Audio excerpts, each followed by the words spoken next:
Hello and welcome to Mind Shifters Radio. I'm Tim Hayes. I'm your host for the first hour. And today is Monday, November 29th, 2021.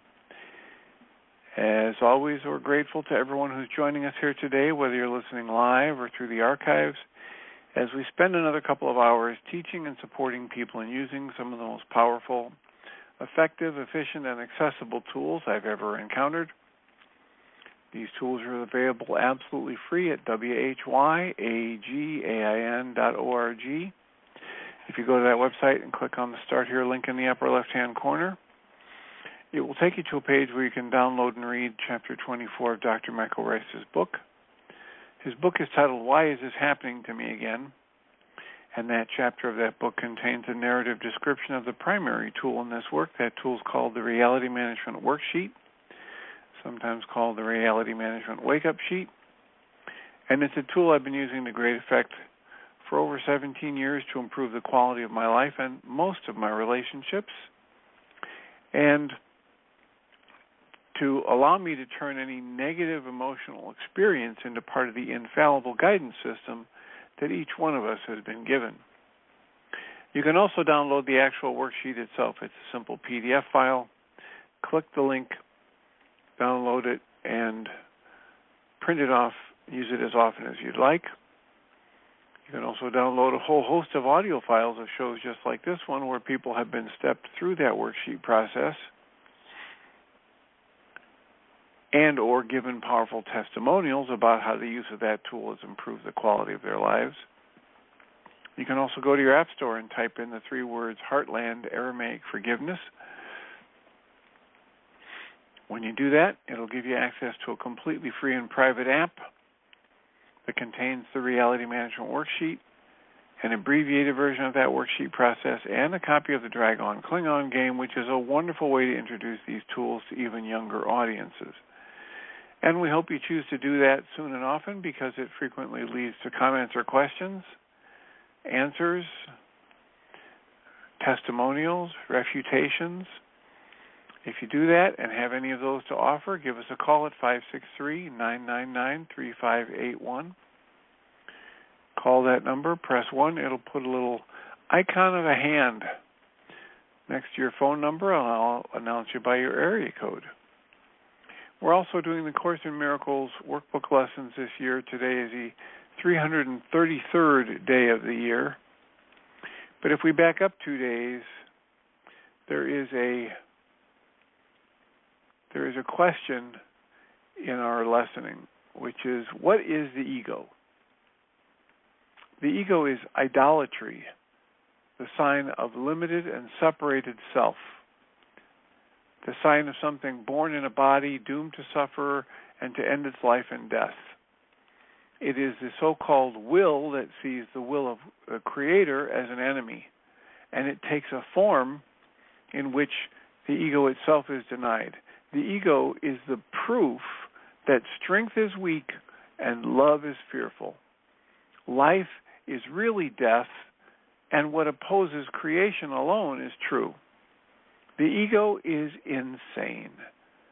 In fear, it stands beyond everywhere, apart from all, in separation from the infinite. In its insanity, it thinks it has become a victor over the creation itself. And in its terrible autonomy, it sees the will of the Creator as having been destroyed. It dreams of punishment and trembles at the figures in its dreams, its enemies who seek to murder it before it can ensure its safety by attacking them. The truth is, the offspring of creation are egoless. What can we know of madness and the death of creation when creation itself abides in us? Nothing. Nothing.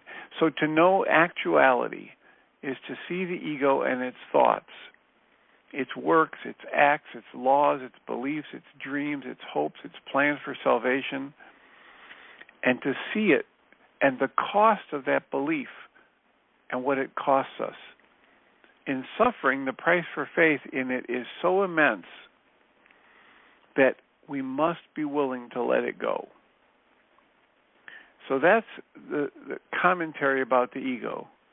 And then today's lesson, lesson 333, is forgiveness ends the dream of conflict here. Commentary says conflict must be resolved. It cannot be evaded. It cannot be set aside, denied, disguised, seen somewhere else. It cannot be called by another name or hidden by deceit of any kind if we would escape it. It must be seen exactly as it is, where it is thought to be, in the reality which has been given to it, and with the purpose that the mind accorded it. For only then are its defenses lifted, and only then can the truth shine upon it as it disappears. Creator, forgiveness is the light. You chose to shine away all conflict and all doubt, and light the way for our return to you. No light but this. No light but the actual truth and the removal of all illusion can end our evil dream. No light but this can save the world. For this alone will never fail in anything, because it is your gift to your offspring. Today's Pam Grout's Course in Miracles experiment reads,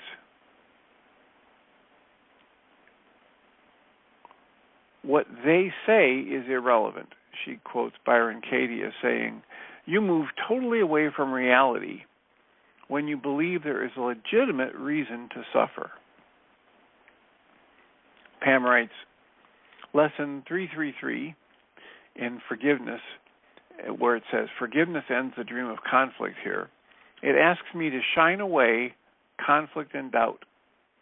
It asks me to take responsibility for designing my own life. Most of us believe our job in life is to set boundaries, to figure out what's not working and then eradicate it. People who do us wrong, we're going to get them gone. Parents who didn't act like Ward and June Cleaver, we throw them out the window. This attitude totally negates who we are. It's like signing the paper to a new house, walking in the front door, and storming out because there isn't any furniture. There's only one person who can furnish the house. It's up to you to create the kind of life you want. It's up to you to shine the light. So often we get indignant and say things like, I deserve much better than this. And you're right, you do. However, it's your responsibility alone to create what you would call much better than this. Yes, you may be in a relationship that isn't loving. You may have a job that doesn't trip your trigger. But there's only one person with the power to change these things. Calling out a search party for the next guy, the next job, the next self-help book is like calling the fire department to blow out the candles on your own birthday cake. Take what you have now. Take the relationships you have now. Take the job that you have now. Take the home that you have now. And let the Holy S turn them into something beautiful.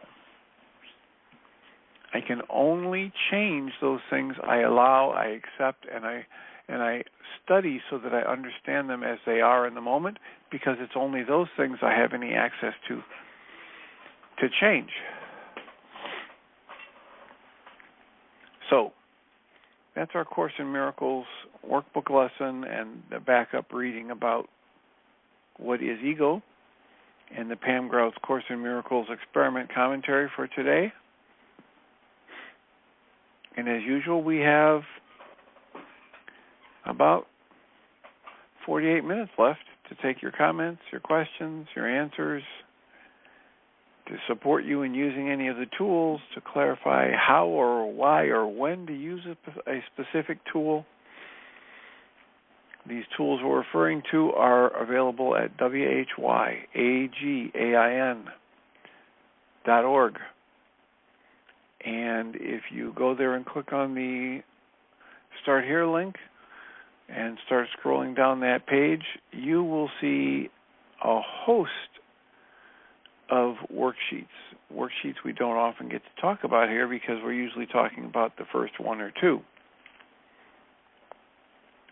And we encourage you to step into the use of those tools soon and often, because our experience has been that ends up changing our lives for the better.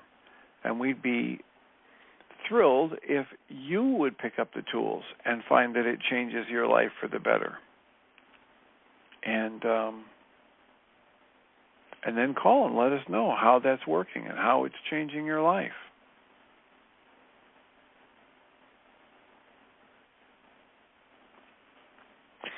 I was listening to the Pam Grout book, as I've mentioned lately quite a bit. The Start Where You Are is the book. And one of the reasons that I enjoy the Pam Grout work is that it is so filled with the idea of ways to be gentle with yourself. And that being gentle with myself is one of the more powerful boosts to my own personal work, and has been over the years. And one of the things that comes up is the observation when I'm thinking in a certain way that's negative, that I just, with a very neutral, gently curious tone, just make the observation that I'm thinking. And I just say the word thinking just to alert myself when my thoughts have moved into the negative or have moved back into one of my favorite miserable thought patterns or feelings, as Susan Bingham would call it. My favorite miserable feeling. And when that's happening, rest assured what's happening there is I'm thinking. And if I don't like the impact on my emotional processing when I'm thinking, I can take a step back and I can just observe, oh, Tim, this is thinking again. I was talking on Thursday and Friday about how the exercise that Pema gives in this book is in preparation for meditation. If I just make the observation and I talk to my mind, I talk to that thinking part of my mind, and I say, I just want you to know, I know you're going to be chattering away while I'm trying to meditate here. And that's fine. I can't stop you. I'm not going to put any energy into trying to stop you. I just want you to know I'm not the least bit interested in anything you think or anything you have to say. So that's the first point. The second point is I am interested in something. I'm interested in what's going to happen as I meditate. I'm interested in enlightenment. I'm interested in knowing myself, whatever, however you want to phrase it. And I understand that you cannot share with me. You can't show me. You can't teach me. You've got nothing to offer me in discovering that part of myself. So think away, have at it, run wild. I'm not going to interfere with it. I'm not going to try and stop you, and I'm not going to focus on it because I'm not the least bit interested in anything you think. I'm interested in something. It's called enlightenment. It's called knowing the self. It's called, nirvana. It's called by many different names. And I understand that the thought part of my mind cannot teach me anything about it. will never understand any part of it, will never reveal any part of it to me. And so that's a good place to begin. And then I'm going to just notice when my mind goes into thinking. I'm just going to say, oh, thinking. There it is.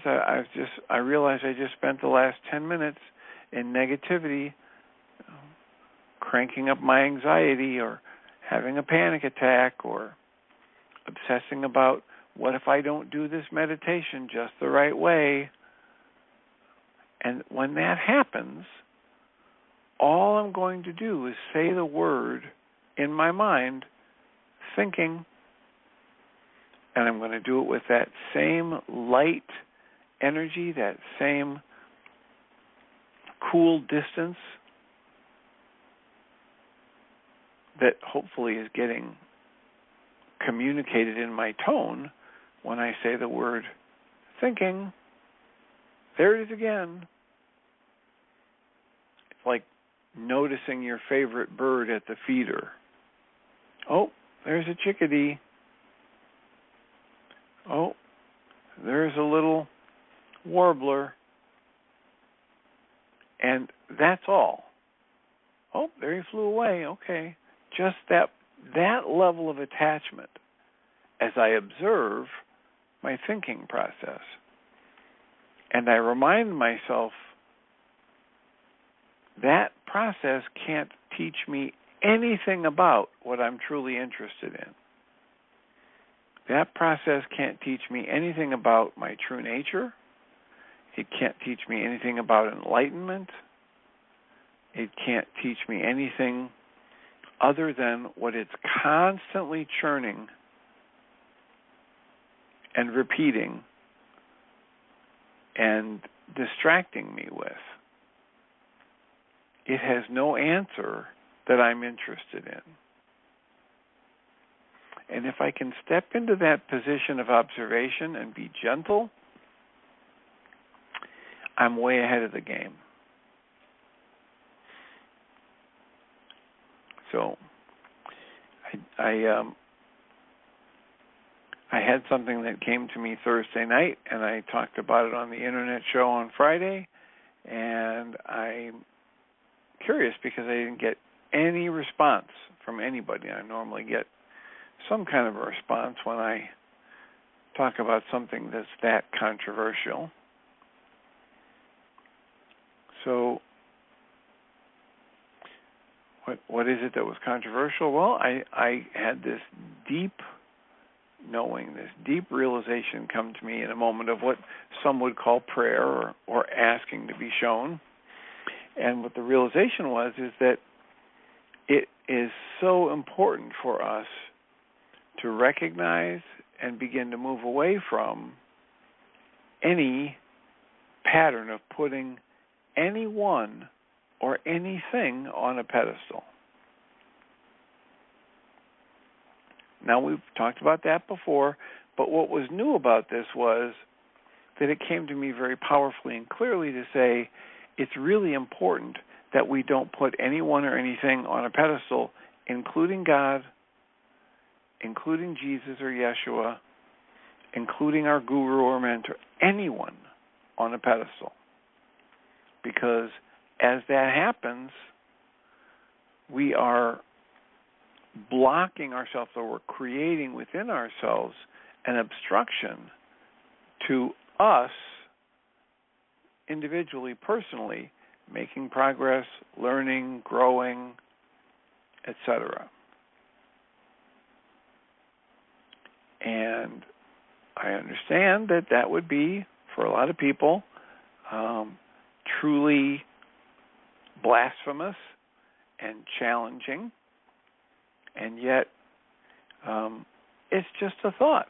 It's just an invitation to observe what happens in your own mind and your body's energy system whenever you put anyone or anything on a pedestal, and what happens when you question that, when you allow yourself the luxury of questioning every person, every ideal, every concept.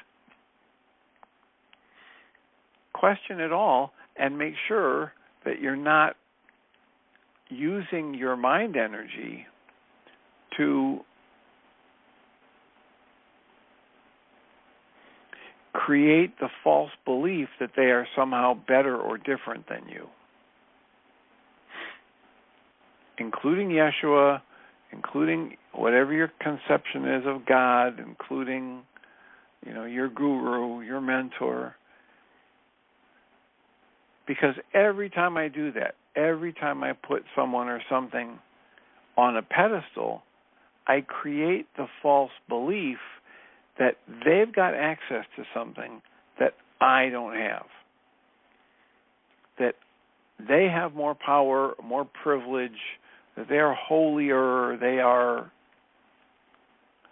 of value in one way or another, of more value than I am, and that's never been the case.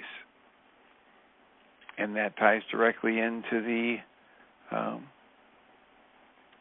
knowledge from the ancient Aramaic about the name Ruka Dakucha, and the idea that Ruka Dakucha stands for an elemental force specific to humans that is available to every one of us. It's part of our existence. It's woven into our consciousness at its inception. And it's there to break off the effects of our errors in thought, because there is an understanding that there is a flaw in the process of thought when it is applied to the human condition, to the emotions, to the relationships, etc. And this elemental force specific to humans is there to break off the effects of our errors in thought and guide us to truth and happiness if we just ask it to.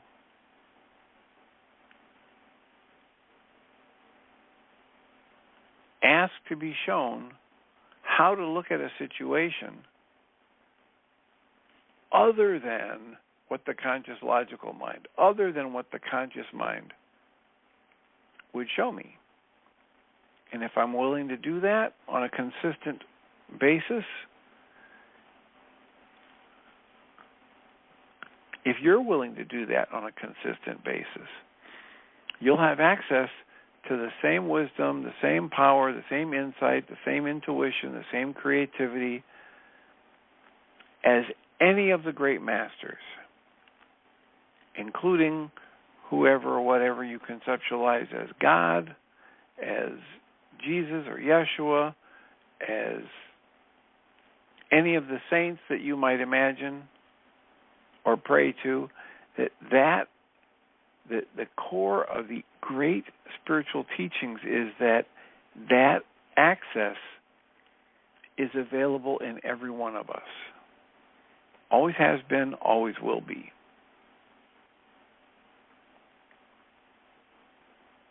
So, how does that sit? How does that stir things up or not stir things up? 563-999-3581. If you call that number and press 1, I will turn on your microphone and announce you by your area code. How does it sit with what you know to be true, with what you've experienced in your life, to say that it is a mistake to put anyone and or anything on a pedestal, including God, including who you consider the saints, including who you would consider your gurus or spiritual guides? How does that fit? What does that stir up in terms of questions or fears or resentments or excitements, positive excitement? How does it fit to think, oh, every person that I would put on a pedestal has only done, if they are actually tapped into something that I haven't tapped into yet, they've only done the very thing that I am completely capable of doing, which is asking to be shown, which will give me direct access to the enlightened truth, the higher integrated mind, the Holy Spirit, if you will, the great comforter, etc. Is it exciting to think about that?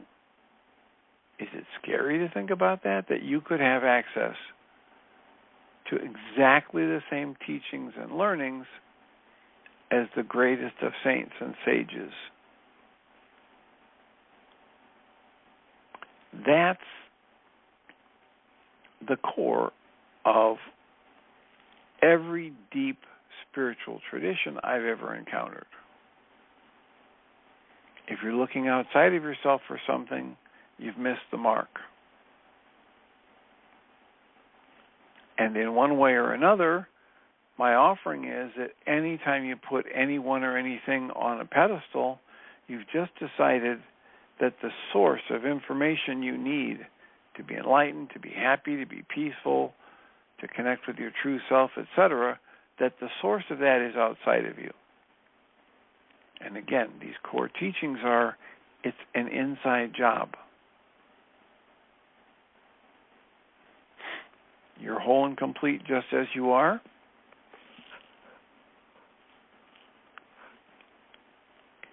And if you ask to be shown, especially in any time where you're moved to this process because of a negative emotional state, when you ask to be shown, you'll get access to the very same highest level wisdom, insight, creativity, connected experience of life. Whether you want to call it God, light, love, Holy Spirit, creation, life, whatever you call it, all the same stuff. And the core of this teaching is that you have direct access to that inside you. You have it because you have awareness. You have it because you have the breath of life in you.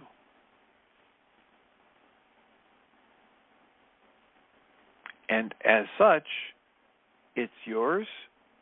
It was a gift from creation, and it can't be taken away from you.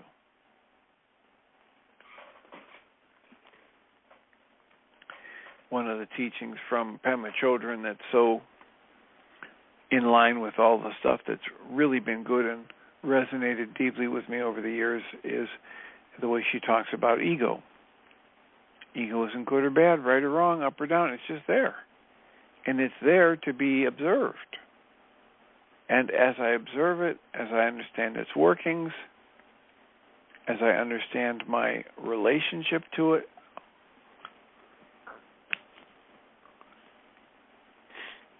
then I don't give it a task it can't perform. I don't insist that my ego take me to enlightenment. I understand that it is a very limited and a very simple and therefore useful tool. However, it was never meant to be the driving force in my awareness.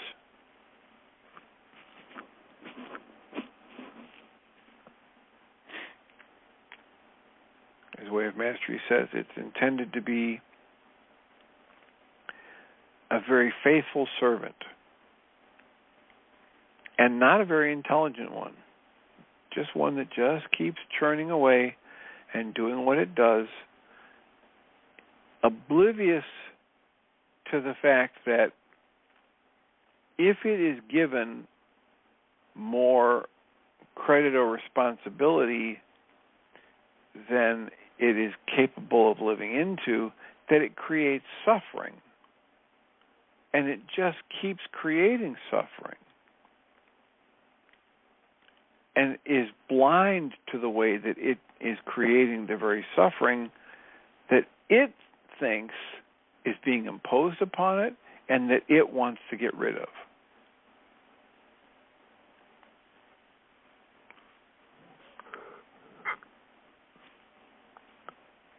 So the trick is not to get rid of my ego, not to kill it,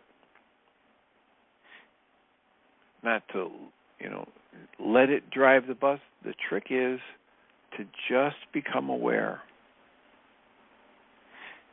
Become more and more fully aware in each moment of the mechanism, the auto mechanism that ego, enacts over and over again.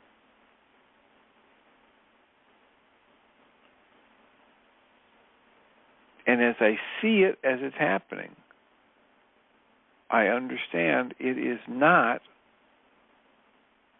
my true nature. It is not all there is to me. It is not something that needs to be defended or rescued.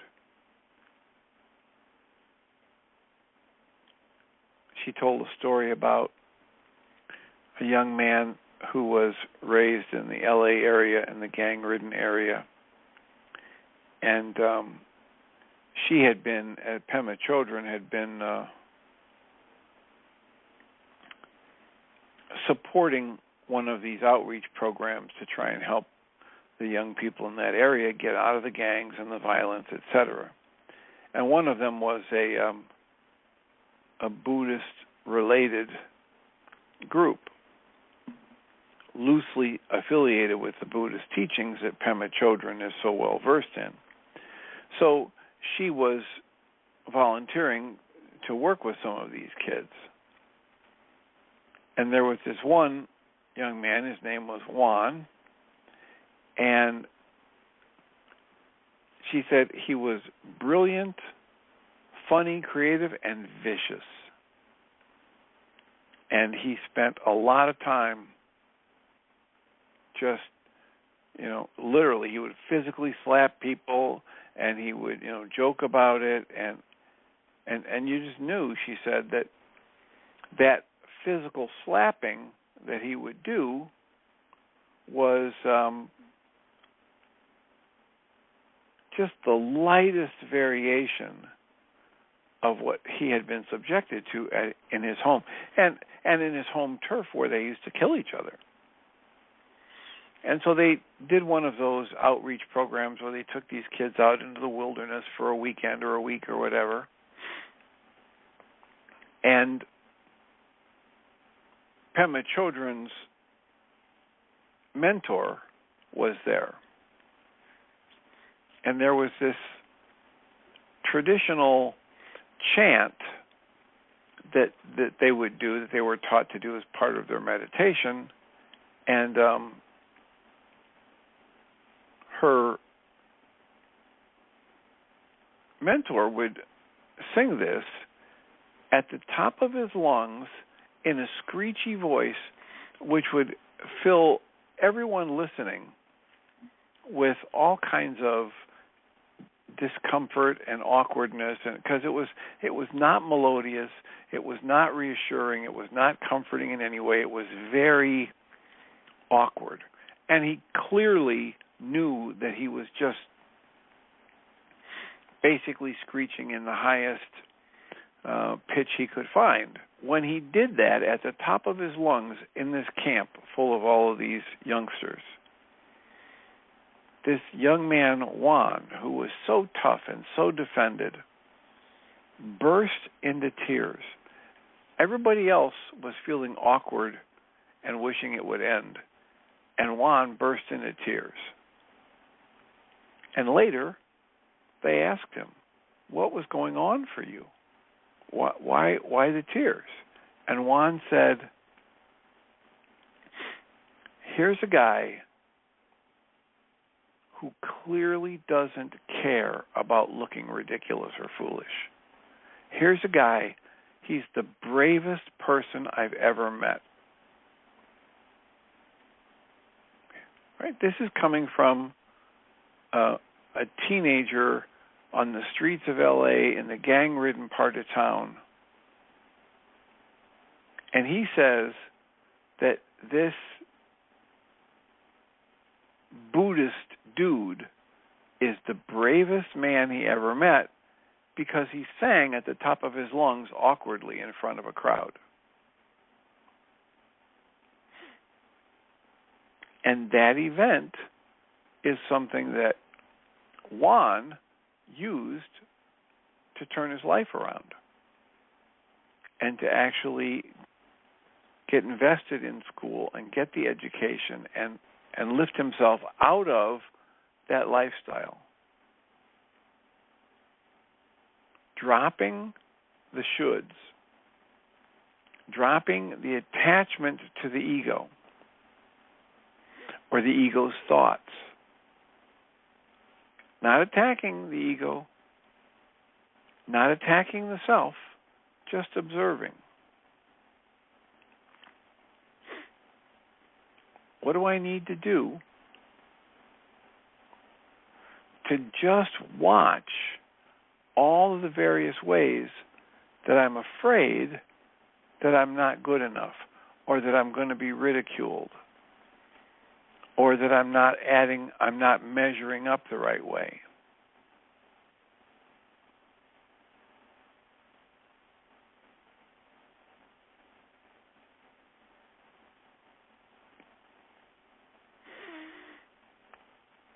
That's what's happening with my ego. My ego is just doing what it always does, what it's intended to do. It's not a bad thing. It's not a damaged or broken thing. It's just, as Guy Finley talks about it, a mechanical level of mind. And just notice what happens. If my mechanical level of mind is really concerned about how I look to others, is really worried about outward appearances, really, really attached to physical possessions, then what happens? I'm not going to berate myself for it. I'm not going to what's the word?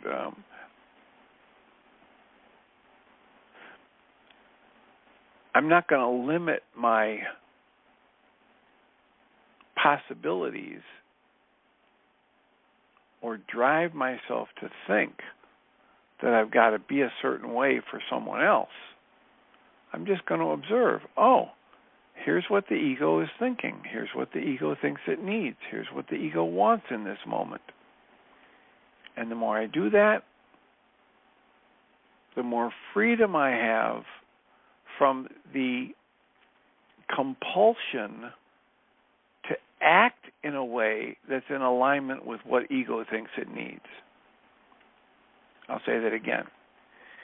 The more freedom I have from the compulsion that I think I need to act in the way that ego thinks it needs. Ego doesn't need anything. Ego only thinks it needs something. This set of spiritual teachings that we're working with says, you are whole and complete just as you are. There's nothing of value that can be taken from you, nothing of value that could be added unto you, and in each and every moment, you're whole and complete just as you are. Now notice how that will conflict with almost every thought your egoic mind has. And your egoic mind is going to be busy telling you that you need this and you need that, and you shouldn't put up with this and you shouldn't put up with that. It's never true. What my ego tells me I need is never true. And if I develop a compulsion to give ego what it tells me it needs, I create a prison for myself. I constrict my possibilities. I let what was intended to be a very limited very light energy expenditure part of my awareness, I give it a preference. I give it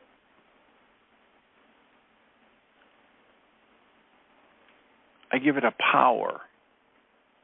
I give it priority in my mind, where it was never intended to have the priority. It was never intended to drive the bus. It's not equipped to show me anything about my true nature or my higher self or my ability to become more enlightened or my ability to be more loving. The ego is the opposite of the energy of creation, of the energy that some call love.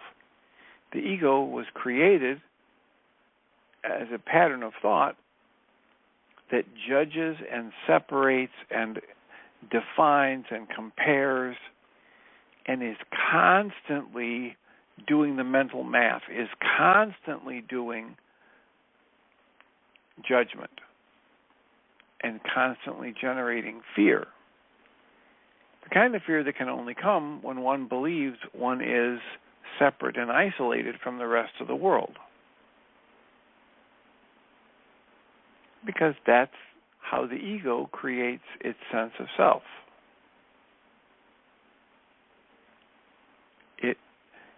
It creates the belief that it is separate and separated from other beings, other experiences in life. And of course, the great minds, the great teachers say, if you think you're separate or separated from anyone or anything, you're living in an optical delusion. And Einstein says it's that delusion of separation that creates special affection for certain people and situations closest to us. Oddly enough, special affection for certain people and situations close to us actually creates a prison. It creates a prison that our job needs to be to free ourselves from this prison of our own creation. And the only way to do that is to extend that special affection to everyone and everything. So notice that in this description of how things work and this suggestion for how to free yourself, there is no labeling special affection as bad or wrong. Affection, appreciation, gratitude are wonderful things. It only becomes a prison for us when we restrict it to just a few people or things closest to us. And the way to get free from that prison that we've created is to extend that affection, that appreciation to everyone and all of creation. And when we do that, our life starts getting better by leaps and bounds. And it's a practice. It's a skill. It is the process of deconditioning. And we can engage in it, and we can make progress on it, and as we do, our lives get better and better and better. So, what are your thoughts? What are your comments? What are your questions? 563-999-3581. Call that number, press 1, we can have a conversation. We've got about 13 or 14 minutes left. How can we support you today? What's on your mind? How was the holiday weekend? What challenges came up with you and family?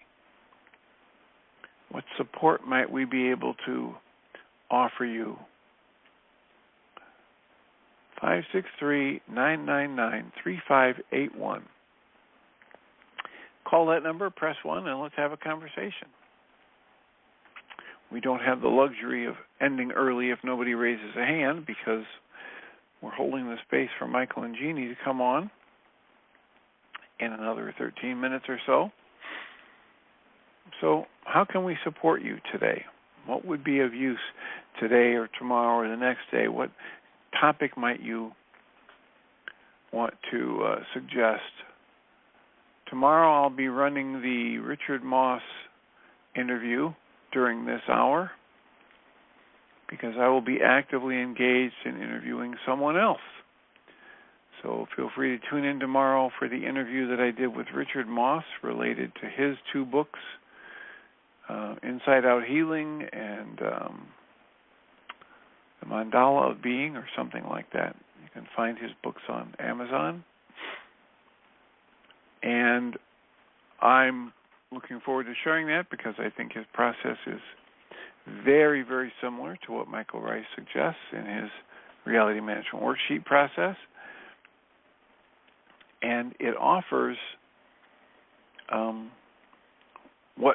what some people really enjoy, which is, here's this visual representation that I can create. I can put a little mandala on the floor, and I can step from one position to another, and it can help me access my thoughts and my emotions, because I'm basically doing a little private psychodrama, because I'm moving my body to different positions. I'm conceptualizing the work slightly differently.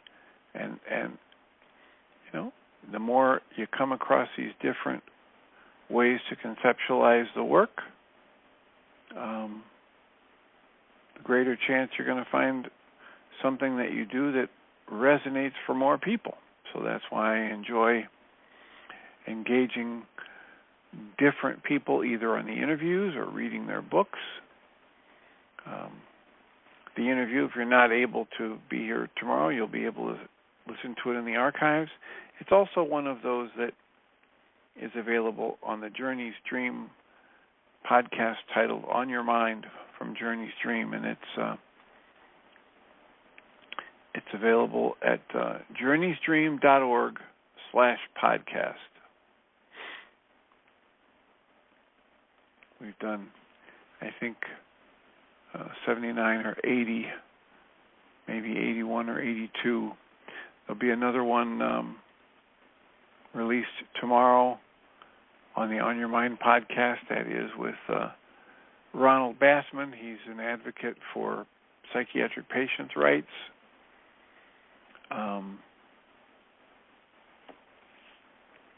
He's written the book A Fight to Be, and he was a young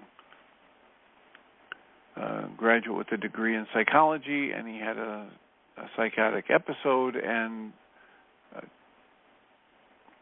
powerful story of abuse in the psychiatric hospitals, and his way of overcoming all of that, eventually becoming a doctor of clinical psychology, and now a powerful advocate for psychiatric patients' rights. And that will be released tomorrow. journeysdream.org/podcast. And then tomorrow on this show, in the same time slot, there will be the interview with Richard Moss, who was a medical doctor who had some deep spiritual experiences, and then eventually gave up practicing medicine because the spiritual work was just that much more compelling for him. And you'll be able to hear about his story tomorrow. So 563-999-3581. Call that number, press 1, and let me know what you think about the call to challenge every pedestal thought you have. How about your thoughts about a statement that it is not possible for you to be without love? How about your thoughts about a statement that says it is not possible for you to be alone? How about the statement, it's not possible for you to taste death? How about the statement, it's not possible for you to taste genuine loss? How about the statement, it's not possible for you to suffer the dream of separation? You can certainly have the illusion of separation. You can have the illusion of suffering from that. How about the thought, it's not possible for you to be apart from your Creator? How about the thought, it's not possible for you to fail?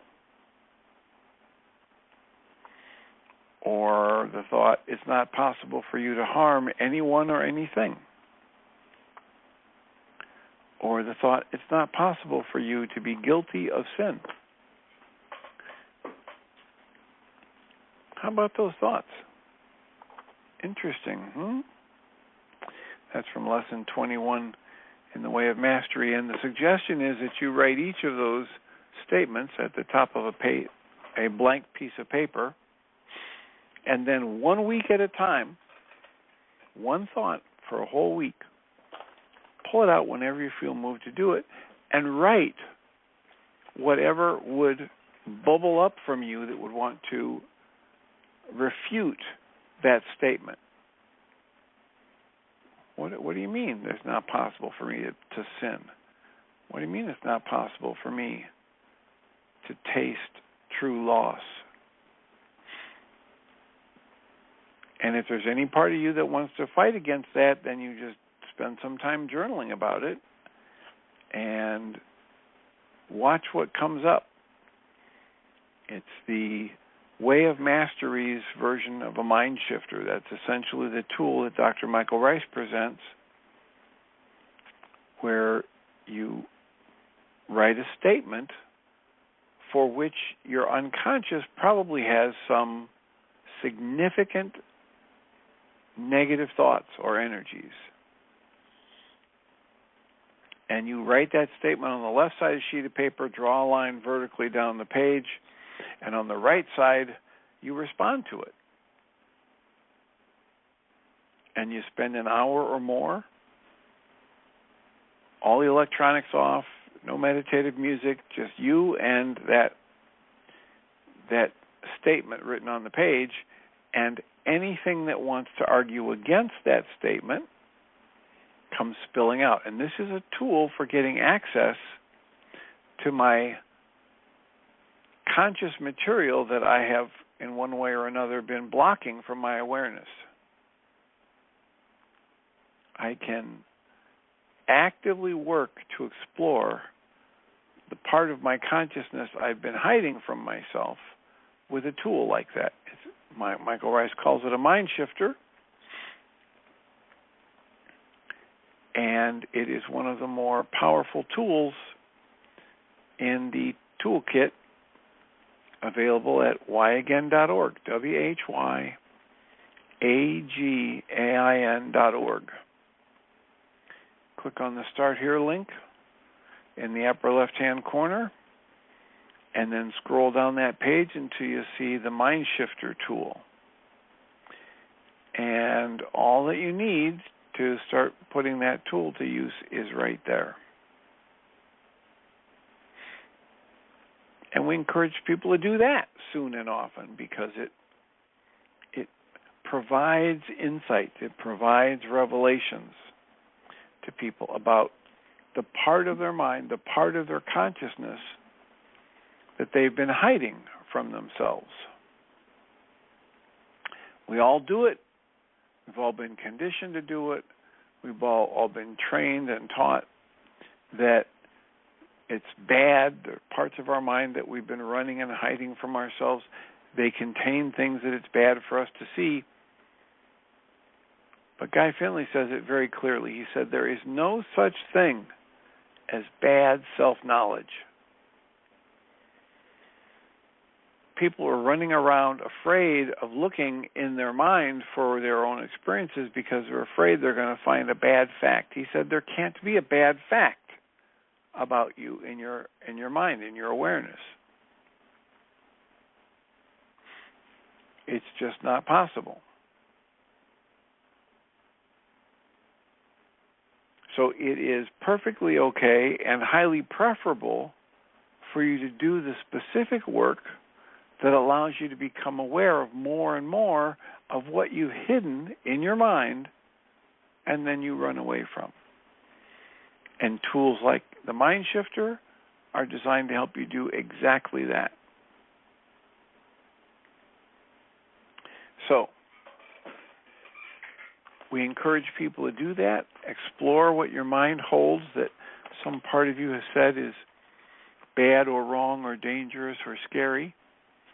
And the more of that you bring to conscious awareness, the less impact it has over you, and the more you're at liberty to live your life in the flow of life, free and clear, and with compassion, joy, gratitude, and appreciation. And that's the goal of this work, to be able to spend more of our time in those energies and emotions and less of our time in the negative emotional states. I don't want to get rid of my negative emotions because they are a very valuable alarm system. I just want to learn how to use them to best advantage. And the better I get at uncovering those things in my mind that I've been running from or I feel fearful of, the easier it is for me to use what does arise directly and efficiently as a part of my growth. So, I will remind us all that we come from love. We're made of this stuff we call love. We actually are love. Everything else is false. And I will welcome Jeannie Rice to the second hour of... I'm turning on your microphone, Jeannie.